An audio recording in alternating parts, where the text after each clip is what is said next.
Assalamualaikum warahmatullahi wabarakatuh. Perkenalkan, nama saya Fahmi Rizka Putra, NIM 20211108 dari kelas Manajemen 2B. Di sini saya akan menjelaskan tugas ulangan akhir semester mata kuliah Bahasa Indonesia yang diambil oleh Bapak Dr. RKI Fatur Rahman. Soal pertama yaitu jelaskan pola bentuk gabungan terikat. Tulislah kembali bentuk gabungan terikat berikut ini.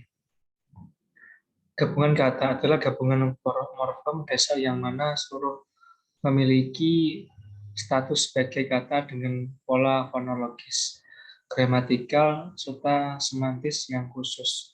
Sesuai kaidah bahasa yang bersangkutan, gabungan kata juga bisa dimaknai ketika suatu kata terdiri atas kata awalan dan diberi akhiran. Seluruh bentuk gabungan kata diberi awalan dan akhiran. Beberapa penulisannya pun juga diberi kata hubung agar tidak menimbulkan salah pengertian dalam Kamus Besar Bahasa Indonesia. Kata bentuk terikat adalah bentuk bahasa yang harus digabung dengan unsur lain, dapat dipakai dan memiliki makna yang jelas. Berikut bagaimana pembenarannya. Pertama yaitu adikuasa yang digabung menjadi adikuasa. Yang kedua yaitu B, catur tunggal.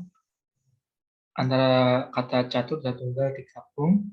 Ke bawahnya juga begitu semua. Antara keduanya juga digabung. Ekstrakurikuler juga digabung. Yang D juga digabung sampai yang E. Soal yang kedua yaitu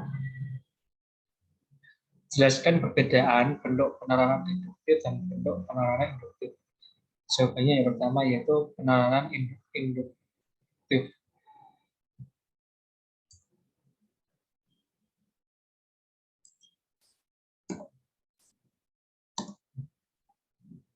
Adalah penalaran yang dimulai dari peristiwa-peristiwa yang khusus kemudian beranjak ke peristiwa yang sifat umum. Contohnya yaitu bensin merupakan jenis bahan bakar apabila kena api akan mudah terbakar. Demikian juga minyak tanah termasuk bahan bakar yang mudah terbakar. Solar pun demikian penggunaannya. Bila terkena api akan mudah terbakar. Berdasarkan pernyataan tersebut dapat ditarik kesimpulan bahwa semua jenis bahan bakar apabila terkena api akan mudah terbakar. Yang kedua yaitu penalaran induktif.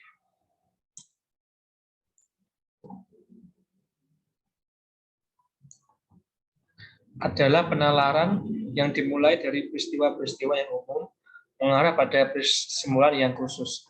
Pada dasarnya merupakan penguraian atau pembuktian sebuah kesimpulan ke dalam data-data khusus. Pola penalaran ini diterapkan dalam penulisan program deduktif, yaitu pada paragraf yang kesimpulannya ditulis pada awal. Contoh yaitu keberhasilan dunia pertanian membawa dampak pada peningkatan kesejahteraan rakyat. Salah satu cara yang ditempuh adalah dengan pemulihan tanaman. Kegiatan ini bertujuan meningkatkan kuantitas dan kualitas produk tanaman pangan. Usaha tersebut diterapkan pada hampir semua jenis tanaman, misalnya yaitu padi, palawija, buah, sayur, dan tanaman hias. Padi yang ditemukan sekarang mempunyai umur singkat, batang pendek, dan butir gabah banyak. Buah-buah yang dijual di pasar selalu berbatas tinggi, juga dengan sayur dan tanaman hias, semua merupakan potensi yang baik.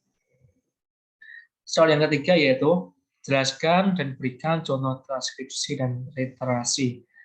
Pertama yaitu transliterasi merupakan penggantian jenis tulisan huruf demi huruf dari abjad yang satu ke abjad yang lain, lepas daripada lafal bunyi kata yang sebenarnya. Transliterasi dalam kamus istilah filologi diartikan sebagai bentuk pengubahan dari satu teks lainnya dapat diistilahkan alih ke arah aksara atau alih huruf. Satu contohnya adalah pengubahan dari huruf Jawa ke huruf Latin, dari huruf Sunda ke huruf lain, dan seterusnya. Yang kedua yaitu transkripsi. alih ejaan adalah teks yang dari satu ejaan lama ke ejaan yang disempurnakan dan dalam hal penyerapan kata-kata asing. Dapatlah kiranya sebagai pedoman salingan yang disesuaikan dengan lafal dan ejaan dalam bahasa Indonesia. Dalam merupakan pengerjaan transliterasi atau alih aksara dan transkripsi alih ejaan. Perlu diikuti pedoman yang berkaitan dengan pedoman alih aksara dan kaidah tata tulis seperti pembagian kata, ejaan, dan fungsional. Nomor 4, jelaskan penomoran bagian keterangan berikut ini. Perbaikilah jika menurut Anda masih ada penulisan yang salah. A. Program usaha. Kemudian 1. Tahap persiapan program. 2. 1.1 penerimaan warga belajar. 3. 1.2 pemilihan penyelenggara. Yang 4. 1.3 pemilihan ketua badan usaha. Yang kelima 1.3.1 musyawarah. Yang keenam 1.3.2 perbaikan program usaha. 1.1 tahap persiapan program. 1.1.1 penerimaan warga belajar. 1.2 pemilihan penyelenggara. 1.1.3 pemilihan ketua badan usaha. 1.1.3.1 musyawarah. 1.1.3.2 ditunjuk. Kemudian lanjut ke soal yang kelima. Jelaskan cara penulisan gelar akademik yang benar. Kemudian jawab soal ini. Jika masih ada salah, penulisannya segera diperbaiki. Gelar ditulis sehabis nama atau sebelum akan nama seorang. Di antara nama dan gelar wajib diberikan tanda koma sebagai tanda hubungnya. Bila seseorang menyandang gelar lebih berasal dari satu, gelar wajib dipisahkan juga bersama tanda koma satu di antara gelar tersebut. Pertama yaitu Bayu Maharani, S.S. Yang kedua Dr. Drs. Muhammad Kanjanuddin, M.Pd. Yang ketiga RM Pratama, M.M. Yang keempat Profesor Dr. Ahmad Ulimuha, MPD. Yang kelima Dr. Irfai Fatkur Rahman, SPD, MPD. Soal yang keenam yaitu jelaskan penggunaan tanda elipsis, tanda siku, dan tanda kurung. Berikan penggunaan tanda tersebut dalam kalimat. Penggunaan tanda baca elipsis atau titik-titik. Tanda elipsis dipakai untuk menunjukkan bahwa dalam suatu kalimat atau kutipan ada bagian yang dihilangkan. Contoh, penyebab kemacetan, titik-titik akan diteliti lebih lanjut. Yang kedua, tanda elipsis dipakai untuk menuju jalan yang tidak selesai dalam dialog. Contoh, jadi, kesimpulannya, oh, sudah saatnya makan.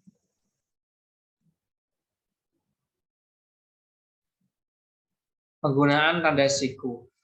Mengapit keterangan. Tanda kurung siku dipakai untuk mengapit keterangan yang ada di kalimat penjelas. Kalimat penjelas ini sebelumnya sudah bertanda kurung. Contoh, persamaan dari metode pengajaran itu. Perbedaannya lihat halaman 33 sampai 45 cukup signifikan, memberikan output yang kurang lebih sama dengan tujuan awal. Kemudian tanda kurung. Tanda kurung digunakan untuk memberikan penjelasan atau keterangan yang bukan merupakan bagian utama dalam suatu kalimat. Contoh, Raja Ampat, salah satu kabupaten di Papua, merupakan salah satu destinasi wisata favorit di Indonesia. Lanjut ke nomor 7. Jelaskan 3 cara penalaran induktif meliputi generalisasi, analogi, dan hubungan sebab akibat atau kausal. Silakan jelaskan satu persatu disertai contoh. 1. Generalisasi. Generalisasi adalah penalaran induktif dengan cara menarik kesimpulan secara umum berdasarkan sejumlah data, dan jumlah data atau peristiwa khusus yang dikemukakan harus cukup dan dapat mewakili. Contoh, generalisasi juga disebut induksi tidak sempurna. Guna menghindari generasi yang terburu-buru, Aristoteles berpendapat bahwa bentuk induksi semacam ini harus didasarkan pada pemeriksaan atas seluruh fakta yang berhubungan, tapi semacam ini jarang dicapai. Jadi kita harus mencari jalan yang lebih praktis guna membentuk generasi yang sah. Yang kedua yaitu analogi. Pemikiran ini berangkat dari suatu kejadian khusus ke suatu kejadian khususnya yang lainnya, dan menyimpulkan bahwa apa yang benar pada yang satu juga akan benar pada yang lain. Contoh, Sartono sembuh dari pusing kepalanya karena minum obat ini. Pengetahuan secara analogis adalah suatu metode yang menjelaskan barang-barang yang tidak biasa dengan istilah-istilah yang dikenal. Ide-ide baru bisa dikenal atau dapat diterima apabila dihubungkan dengan hal-hal yang sudah kita ketahui atau kita percayai. Analogi induktif adalah cara berpikir yang didasarkan pada persamaan yang nyata dan terbukti. Jika memiliki suatu kesamaan dari yang penting, maka dapat disimpulkan berupa dalam beberapa karakteristik lainnya. Apabila hanya terdapat persamaan kebetulan dan perbandingan untuk sekedar penjelasan, maka tidak dapat membentuk suatu kesimpulan. Yang ketiga, hubungan kausalitas berupa sebab sampai kepada kesimpulan yang memberikan akibat atau sebaliknya. Pada umumnya hubungan sebab akibat dapat berlangsung dalam 3 pola, yaitu sebab ke akibat, akibat ke sebab, dan akibat ke akibat. Namun pola yang umum dipakai adalah sebab ke akibat dan akibat ke sebab. Lanjut pertanyaan yang ke-8. Jelaskan yang dimaksud dengan silogisme. Berikan contoh silogisme. Silogisme adalah sebuah penalaran induktif yang dilakukan secara tidak langsung. Silogisme juga dapat diartikan sebagai sebuah argumen deduktif yang memiliki 2 premis dan sebuah kesimpulan. Premis juga ada yang pada silogisme adalah premis khusus dan premis umum. Sedangkan kesimpulan yang dimaksud adalah kesimpulan yang masih berhubungan dengan premis-premis yang ada. Contoh kalimat silogisme yakni, jika musim kemarau, sungai akan mengering. Kemudian, sekarang sungai mengering. Yang ketiga, jadi sekarang musim kemarau. Lanjut pertanyaan yang ke-9.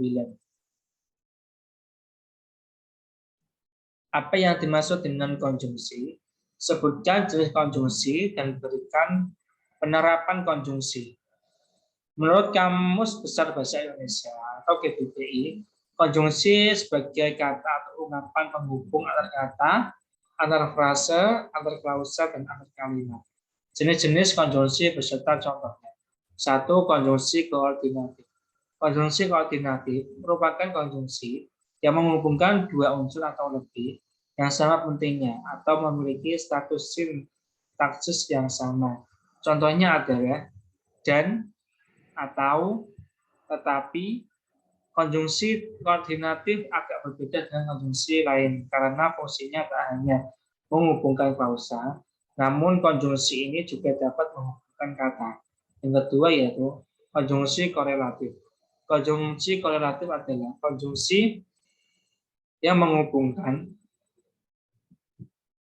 2 kata, frase, atau klausa memiliki status sintaks yang sama.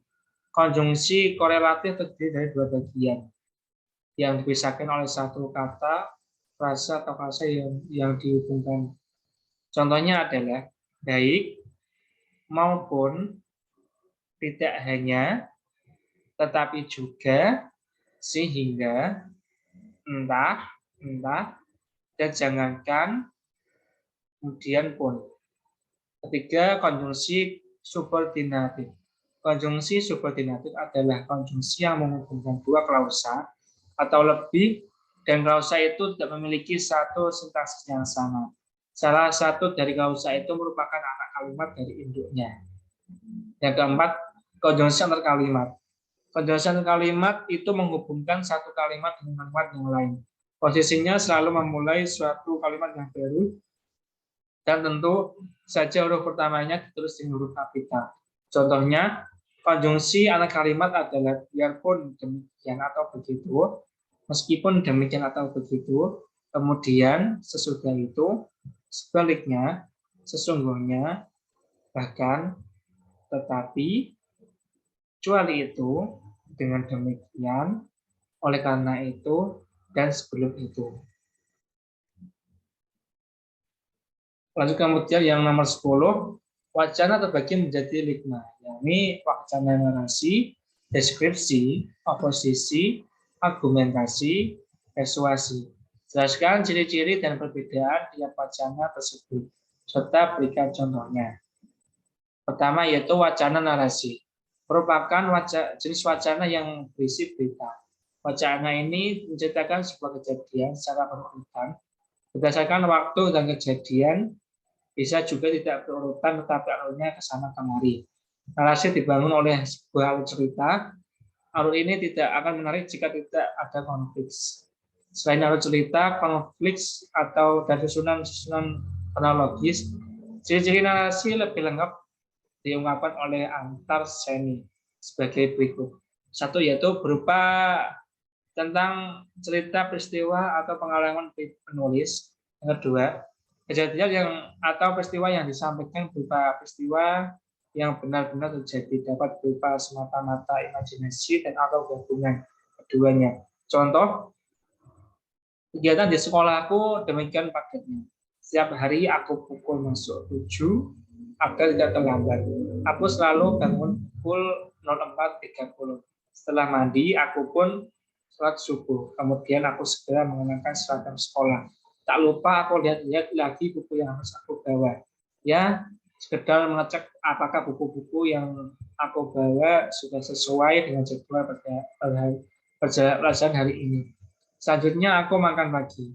Lalu kira-kira pukul 6 aku berangkat ke sekolah. Seperti biasanya aku ke sekolah naik angkutan umum.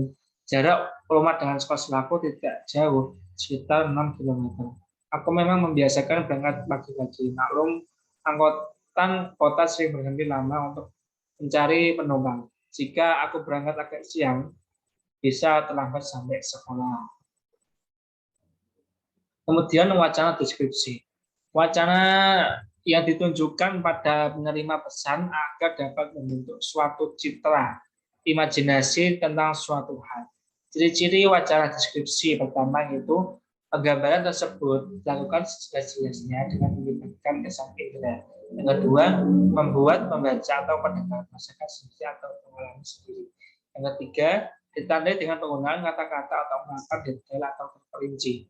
Yang keempat, umumnya menggunakan kata-kata yang bersifat objektif dan menggambarkan sesuatu.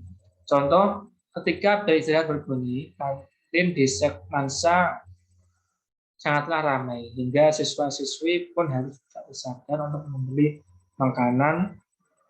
Kantin semasa menjual macam-macam makanan seperti gorengan, mie ayam, es jus, dan masih banyak lagi.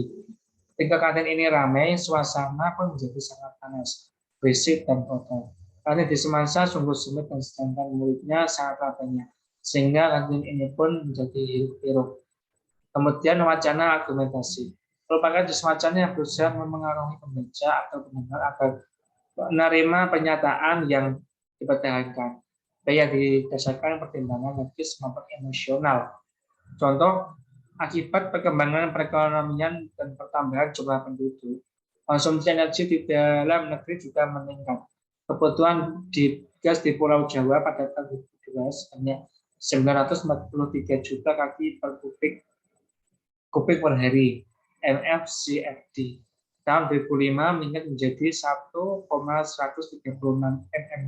CFD. Pada tahun 2010 kebutuhan gas di Pulau Jawa diperkirakan 2,252 CFD dan tahun 2015 sebanyak 3,44 CFD.